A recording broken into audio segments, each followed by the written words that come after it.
नमस्कार, तुमच्या सगळ्यांचं पुन्हा एकदा खूप खूप स्वागत आहे। आज आपण रेडी टू यूज रांगोळी कशी बनवायची ते शिकणार आहोत।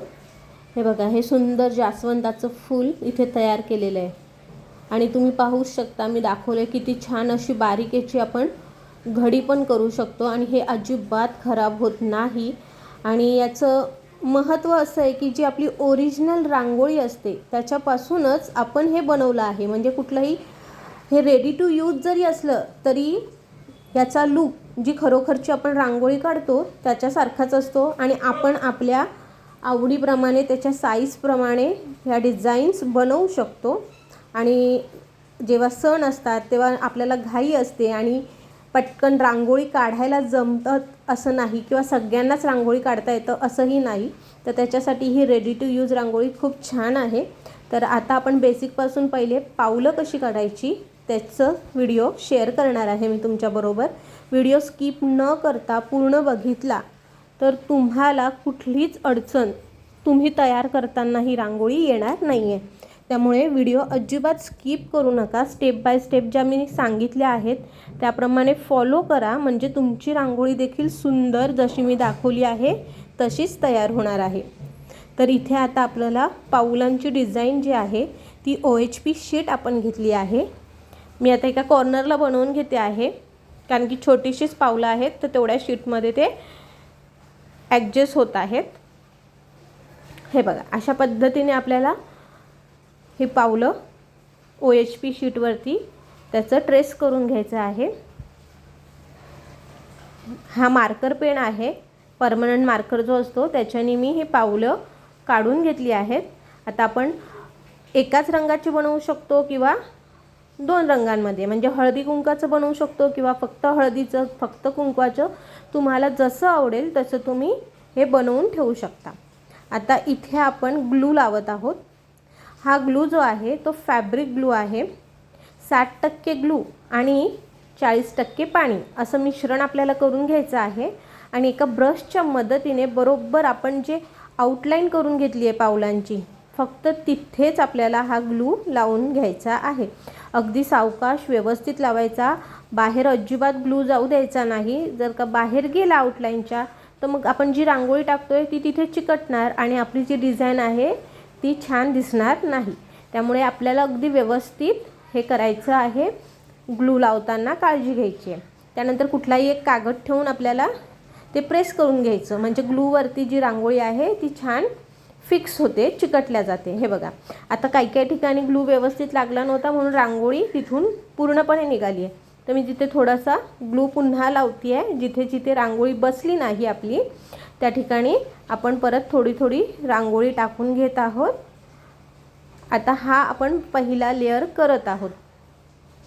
आता मी इथे हळदी कुंकाचं कॉम्बिनेशन करते, त्यामुळे मी एक पाऊल जे आहे ते लाल रंगाच्या रांगोळीने करणार आहे आणि एक पाऊल जे आहे ते मी पिवळ्या रंगाच्या रांगोळीने करणार आहे। तुम्हाला हवं तर तुम्ही दोन्ही लाल केलं तरी चालेल, खूप सुंदर दिसतात ते पण मी इथे हळदी कुंकासारखं करत आहे डिझाईन। तर आता इथे ह्या दुसऱ्या पायावरती पण आपल्याला ग्लू व्यवस्थित लावून घ्यायचं आहे। बघा, मी अगदी व्यवस्थित ग्लू जी डिझाईन आपण काढून घेतली आहे त्याच्या आतच लावत आहे, शक्यतो बाहेर जाऊ देत नाही।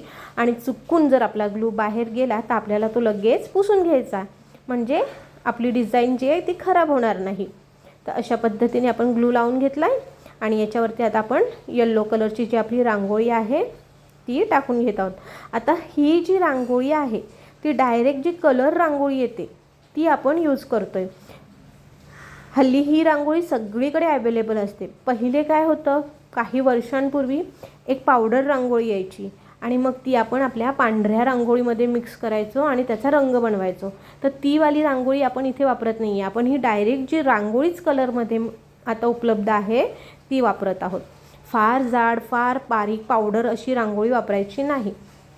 फार जाड असली तर ती चिकटणार नाही आणि खूपच पावडरसारखी असली तर ती पण अशी पातळ तिचा थर लागेल आणि ती दिसायला छान दिसणार नाही। तर आता तुम्ही बघाल तर माझी येल्लो रांगोळी जी आहे ती प्रमाणापेक्षा थोडी पावडरसारखीच आहे, त्यामुळे तुम्हाला हा फरक दिसत असेल ह्या दुसऱ्या पावलामध्ये की तिथे किती पावडरसारखी बाजूला पसरली आहे बघा, आणि लाल रांगोळीचं इम्प्रेशन कसं वेगळं दिसतंय। तर आपल्याला जरा रांगोळी घेताना ती व्यवस्थित बघूनच घ्यायची. आता ही माझ्याकडे बरीच घेतलेली होती आधीची रांगोळी, तीच मी इथे वापरत आहे. तर तुम्ही घेताना तेवढं चेक करा. आणि जर का खूप जाडमध्ये तुम्हाला रांगोळी मिळाली तर तुम्ही ती मिक्सरमध्ये थोडीशी फिरवून घेऊ शकता. आता बघा, आपण पुन्हा सेकंड हात जो आहे तो रांगोळी याच्यावर टाकतो आहे. त्याच्यासाठी पुन्हा आपण ग्लू लावून घेतला आहे. ग्लू अगदी सावकाश लावायचा, घासून ब्रश लावायचा नाही, नाहीतर काय होणार, जी ऑलरेडी रांगोळी आपण चिटकवली आहे ती सगळी निघून जाणार. आणि झटकताना पूर्ण व्यवस्थित छान झटकायचं, म्हणजे जे काही एक्स्ट्रा आहे ते तिथेच निघून जातं. नंतर सारखं रांगोळी पडत राहत नाही. त्याच वेळेस आपल्याला व्यवस्थित झटकून घ्यायचं आहे. आता ही दुसऱ्या पायाची पण रेड कलर मी पहिले कंप्लीट करून घेते. खूप घासायचा नाही ब्रश. तुम्ही बघत आहात मी अगदी सावकाश ब्रश जो आहे तो फिरवत आहे. घाई करायची नाही, व्यवस्थित काम करायचं, म्हणजे आपलं जे फायनल रिझल्ट असतो तो खूप छान येतो.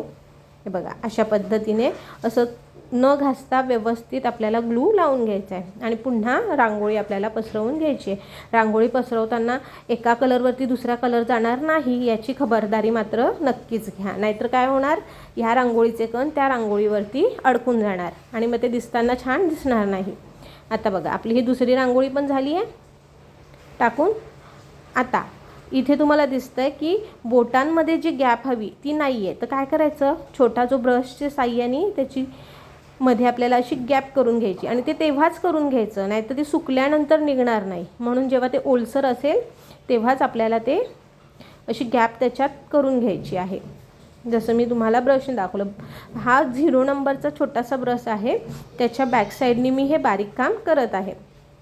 हे बघा, बॅक साईडनी किंवा ब्रशच्या बाजूने जरी तुम्ही केलं तरी ते निघून जाईल, कारण की ते ओलं आहे आता त्यामुळे.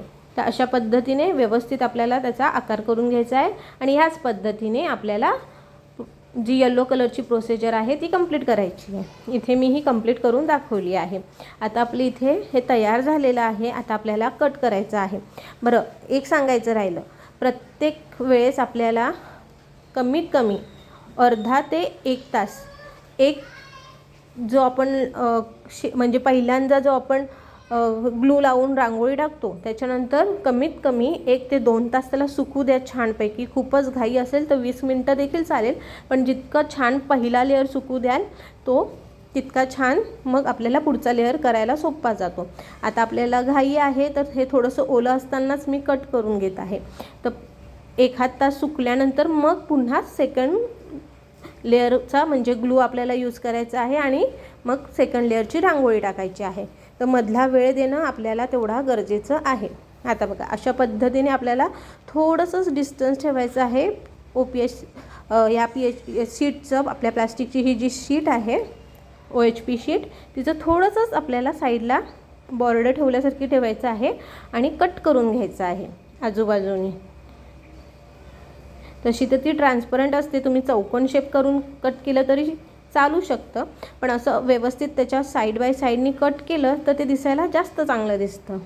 त्यामुळे थोडंसं अगदी बॉर्डरसारखं आपल्याला त्याला ठेवायचं आहे आणि जवळून त्याच्या अशा पद्धतीने कट करून घ्यायचं आहे. कट करताना जेव्हा ते कोरडं असतं, पूर्ण सुकलेलं असतं, तर कट करणं सोपं होऊन जातं. छोट्या कैचीने आपल्याला कट करायचं आहे. तुम्ही बघू शकता माझ्या हातात ही छोटीशीच कैची आहे. तर अशा पद्धतीने तुम्ही ते कट करून घ्या. आता सध्या हे ओलंच आहे, तरी पण मी तुम्हाला व्हिडिओत दाखवण्यासाठी हे कट करून घेत आहे.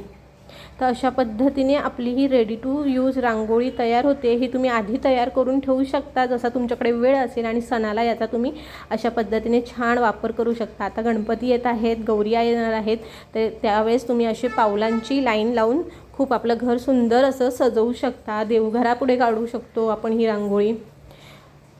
वेगवेगळ्या पद्धतीने कसे आपण ही सजवू शकतो ते तर मी पुढच्या व्हिडिओमध्ये तुम्हाला नक्कीच सांगणार आहे.